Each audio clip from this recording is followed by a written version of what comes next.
Bonjour et bienvenue dans cette nouvelle vidéo sur la puissance et l'énergie des systèmes électriques. Donc ça concerne la dernière partie du chapitre sur les aspects énergétiques des phénomènes électriques. D'abord, donc on va commencer par la puissance électrique. Elle est définie par la formule suivante, donc P égale U fois I, avec U la tension aux bornes d'un dipôle, exprimée en volts, I, l'intensité électrique aux bornes qui traverse plutôt le dipôle, elle est exprimée en ampères, et la puissance électrique, elle est exprimée en watts. À savoir deux choses importantes. Les dipôles peuvent être des générateurs, donc dans ce cas de figure-là, on parlera de puissance fournie, et les dipôles peuvent être des récepteurs, et on parlera de puissance utilisée, ou bien puissance reçue. Petit exemple d'ordre de grandeur de la puissance. Donc on voit bien, pour une calculatrice, ça va de quelques milliwatts, un réfrigérateur 150 watts, une centrale nucléaire par exemple 1 gigawatt. On va faire une petite application de cette formule. Donc j'ai un dipôle récepteur qui est soumis à une tension de 12 volts et qui est parcouru par un courant d'intensité 50 mA. Un dipôle récepteur, par exemple une lampe. Je vais donc calculer la puissance utilisée. Donc je vais utiliser ma formule, P égale U, I. Je remplace, attention, ici, la tension U, elle est déjà donnée en volts, donc c'est parfait. Par contre, l'intensité du courant, elle est en 50 mA, donc elle est en milliampères, que je vais convertir en ampères. Je fais mon application numérique, je trouve une puissance de 0,60 watts. Rapidement, je vais le faire tout du long de la vidéo, pour que vous soyez un petit peu attentifs à ça. Attendez, je cherche mon curseur. Voilà. Ici, j'ai toujours deux chiffres significatifs, donc mon résultat comporte deux chiffres significatifs. Le 0 à gauche de la virgule ne compte pas.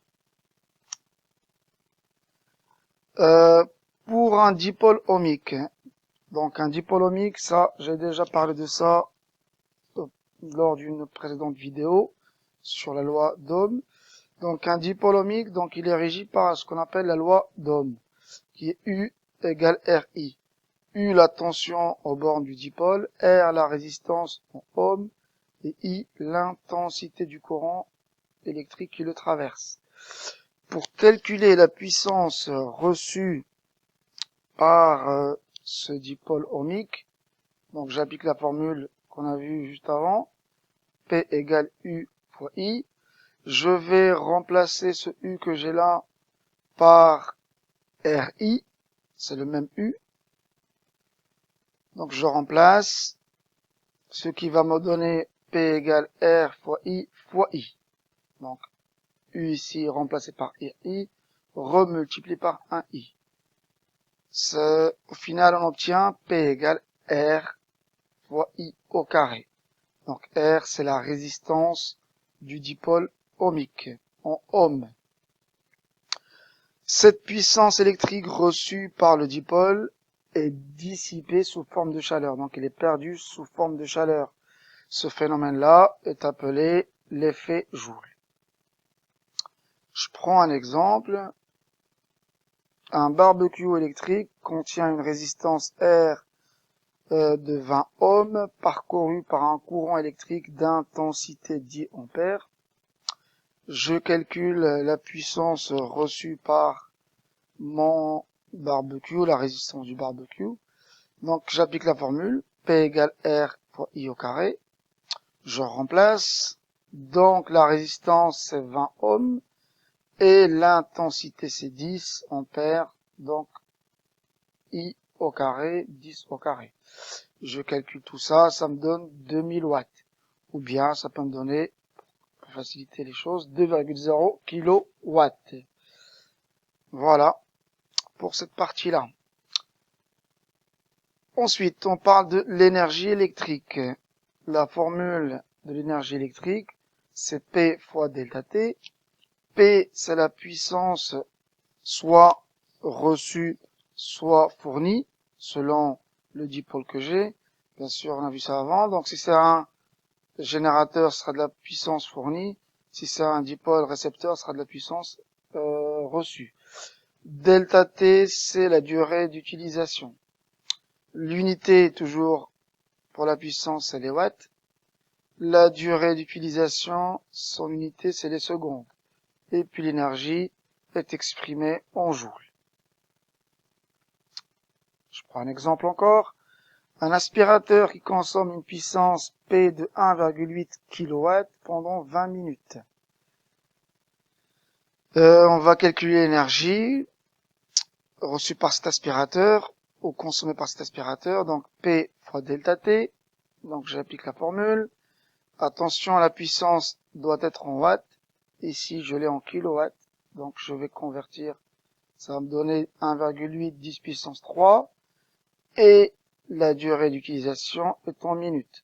Il va falloir convertir en secondes. Donc je multiplie par 60. Une application numérique, donc je trouve l'énergie qui est égale à 2,2 fois 10 puissance 6 joules. Que je peux écrire 2,2 mégajoules. Maintenant, on va parler du rendement d'un convertisseur. Un convertisseur, c'est quoi? C'est un dispositif qui va prendre une énergie sans une forme et qui va la convertir sous une autre forme. Vous avez plein d'exemples dans la vie de tous les jours. Par exemple, un panneau photovoltaïque, il va prendre de l'énergie lumineuse qu'il va convertir en énergie électrique. Le rendement d'un convertisseur, donc ρ, mais le plus souvent, c'est eta.